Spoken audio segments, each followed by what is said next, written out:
সম্প্রতি সামাজিক মাধ্যমে একটি ভিডিও ভাইরাল হয়েছে যেখানে দাবি করা হয়েছে যে জুলাই শহীদ স্মৃতি ফাউন্ডেশনের সাধারণ সম্পাদক সার্জিস আলমের বিরুদ্ধে সমন্বয়ক ইয়াসমিন মিতু শ্লীলতাহানির অভিযোগ করেছেন।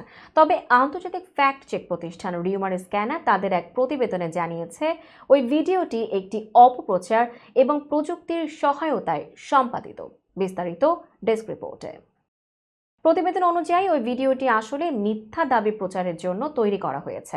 ভিডিওটিতে শ্লীলতাহানির অভিযোগের কথা বলা হলেও এটি মূলত একটি পুরনো ভিডিও থেকে অডিও সংগ্রহ করে প্রযুক্তির মাধ্যমে সমন্বয়ক মিতুর একটি বক্তব্যের ভিডিওতে যুক্ত করা হয়েছে। ভিডিওটি মূলত একটি পুরনো ঘটনার অডিওর সাথে সমন্বিত এবং এটি দৈনিক সমকালের 16 ডিসেম্বরের একটি ভিডিওতে মিতুর বক্তব্যের ফুটেজে যুক্ত করা হয়েছে। ফেসবুকে প্রচারিত এই ভিডিও দুটি প্রায় 49 লাখ বার দেখা হয়েছে এবং 7,000-এরও বেশি শেয়ার হয়েছে।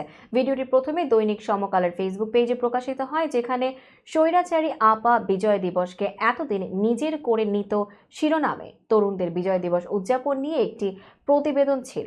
ভিডিওটি পর্যালোচনা করে দেখা যায় সেখানে মিতু বিজয় দিবস নিয়ে কথা বলছেন। শ্লীলতাহানির বিষয়ে কোনো বক্তব্যই ছিল না।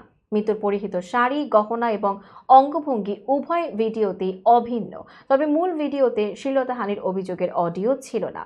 পরবর্তীতে ভিডিওটির অডিওর ব্যাপারে অনুসন্ধানে জুয়েল রানা নামের একটি ফেসবুক অ্যাকাউন্টে 30 সেপ্টেম্বর একটি ভিডিও পাওয়া যায় যেখানে ওই অডিওটি শোনা যায়। ভিডিওটি পর্যালোচনা করে দেখা গেছে ওই অডিওটি বিউটি নামে একটি ভিন্ন নারীর বক্তব্য, যা ডিজিটাল প্রযুক্তির মাধ্যমে মিতুর ভিডিওতে যুক্ত করা হয়েছে।